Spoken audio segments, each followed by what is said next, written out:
you, Tony.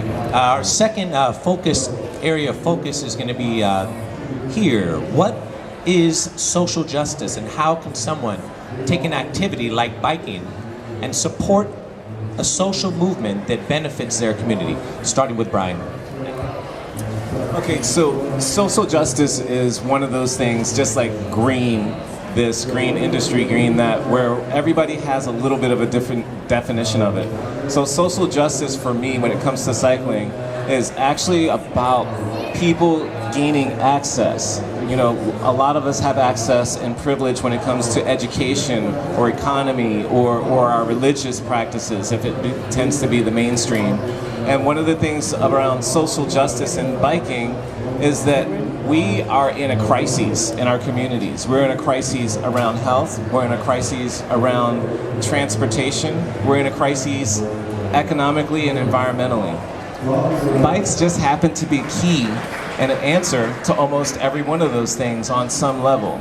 So one of the things that I explore through Spokes is Richmond. Let's take that as our target population. We've got 50,000 people or 100,000 people with no bike shop, and like I said, limited access and things like that. And after a year of being there and doing advocacy, we did these things called reality rides, where we rode on the street and we did assessments of the safety of the streets.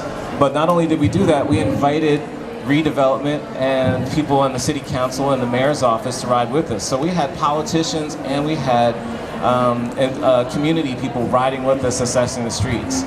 When redevelopment came up with the regional bike plan, we got involved with helping to draft the plan for that, and they used our data. So social justice through cycling can be done in a lot of different ways. It actually gets people out and gets them to see, like Jenna said, people that look like them getting around on bikes, and it changes the way politicians think that bikes don't really exist and there are only a few of them on the weekend. Okay, we know that's not true. We know there are people that come into our bike shop that need their bike every day to get to work. When their bike is broken, they can get fired because they're not at the top of the ladder in their organizations. So, you know, one of the things is all these bikes get stolen, the police don't see it as felonies, unless it's over $1,000. That cuts most of the market out. Your bike gets stolen and your SOL, you can't even get a police report on it because it's considered a misdemeanor. But when it means the difference between livelihood and getting your bills paid, it should be valued more. So social justice is around that. There's all sorts of access points that bikes bring in, and I see bikes as a Pied Piper. When we opened our bike shop, we had 500 people that showed up. The mayor was there. There were people from LA. There were people from all over. And I remember being on the mic and the mayor going, well, I don't understand this whole bike shop lounge, because we call it a bike shop lounge. It is a community center as well as a bike shop. She said, I don't understand this bike shop lounge. I said, well, that's a front. And I probably shouldn't have said that because a lot of people wonder what we're actually doing. But bikes are the Pied Piper to social change. Bikes are the Pied Piper to environmental change. Bikes are the Pied Piper to change within people so that they actually don't have to go to the hospital. It's the best medicine because it's preventative. So for me, social justice and bikes goes together. It'll never stop for me. It's always been there. I've been auto-free in the Bay Area for 25 years. I've got 3 kids. They're auto-free. I've got a 29-year-old. She bought a car when she was 16. It lasted for a year and she never bought a car again. So I've actually been in the position to inspire people to do the California AIDS ride to LA. One of our volunteers just sold her car. She's only been with us for 3 months. She's lost 45 pounds, sold her car, and bought an extra cycle cargo bike to replace it. So those are the type of testimonials that I get, and they just keep flowing. They just keep coming through. Last night was our 1-year anniversary for the bike shop. It was actually created with love. It wasn't created with city money. It wasn't created with investors. We actually went in there and tore that place up and built this shop. And as Tony said, we're looking for sustainability. We're looking for it actually to be a nonprofit with a for-profit model, because we have a product that people want to buy. And it should be equitable, it should be profitable, and it's a really great model. So we're doing co-op development and things like that. But I'm going to pass it off to Jenna, and then we'll keep going.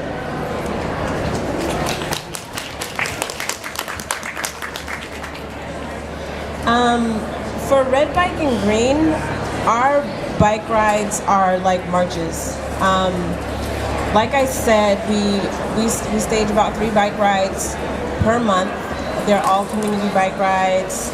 It's not an athletic event for Red Bike and Green. I mean, just like everyone else up here, it's not so much about building the athleticism behind the biking culture, but the accessibility.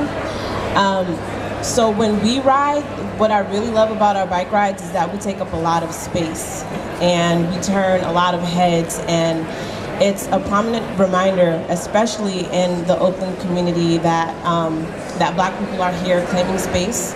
We're claiming physical space in our neighborhoods. We're claiming space in the green movement. We're claiming space in the bike culture movement, and so it inspires other people to do all of the things that are important to us as an organization, which is to exercise, be it get on your bike or to run or even walk.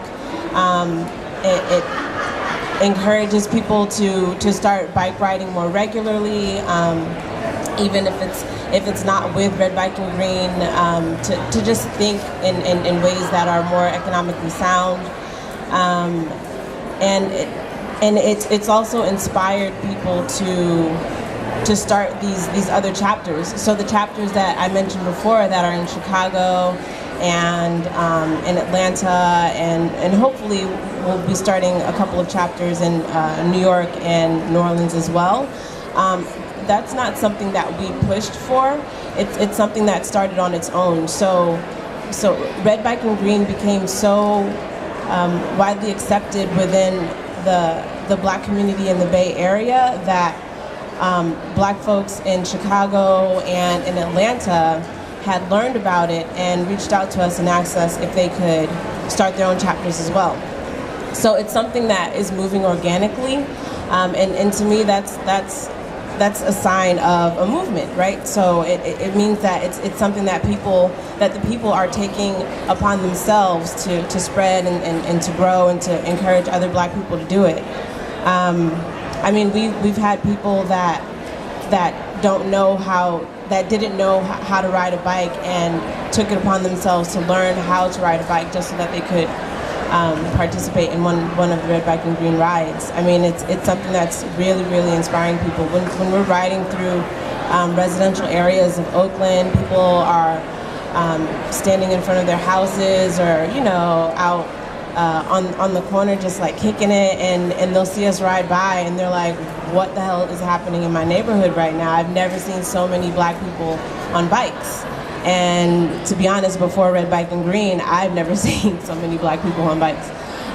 So it's something that's really inspiring, and it always generates a really positive response. And so, the more we ride and the longer that we've been around, we're definitely making our presence known. So, I mean, I think in that way it's a pretty positive contribution to the movement. Cool. Well, Bikes for Life, our whole foundation is we're activists, we're organizers. So our whole presence of even starting a shop, we had an agenda. Our agenda was to build people's power, and that's what we do. And it just so happens to be that a lot of people, I should say, in our community rides a bike.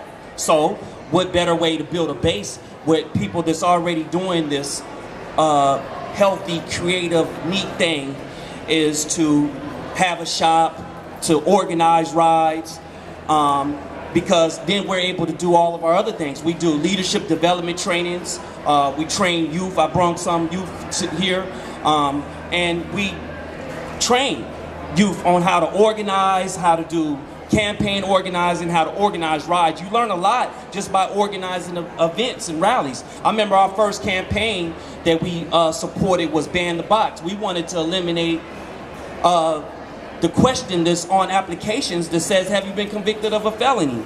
And we felt like that was wrong, and that you shouldn't ask that until you get your finalists, until you have your top candidates that you're going to get for the job. Then ask that question, but don't just ask that at the beginning stage and throw away applications. And we were successful here in San Francisco, and we used the bikes to circle around City Hall. We had all the bikes, and we made a statement. We made a political statement. We showed unity. We showed power.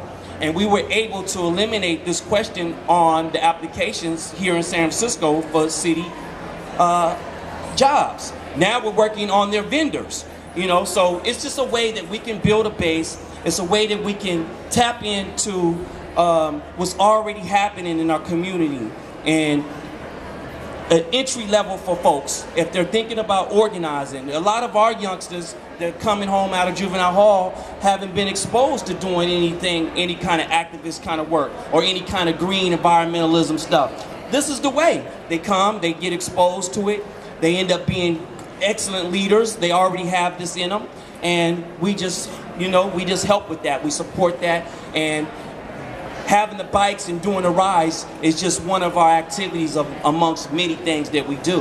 And having a shop has been a great training place for us because we're able to have everything right there. We're able to train young people right there. They're able to learn skills right there at the shop, and we right there in the community, right there in West Oakland. So they're seeing people's power in effect. They're seeing a model. They're seeing people that look like them that's out here doing something for, you know, that they've been labeled as super predators. They've been labeled demonized, criminalized, and now they're a part of something that's beautiful, like riding a bike and organizing rides and uplifting their community and making change. That's what we're doing at Bikes for Life, and we're going to continue doing that. So our whole basis is about people's power, affecting change in the community, and all power to the people. Right on, right.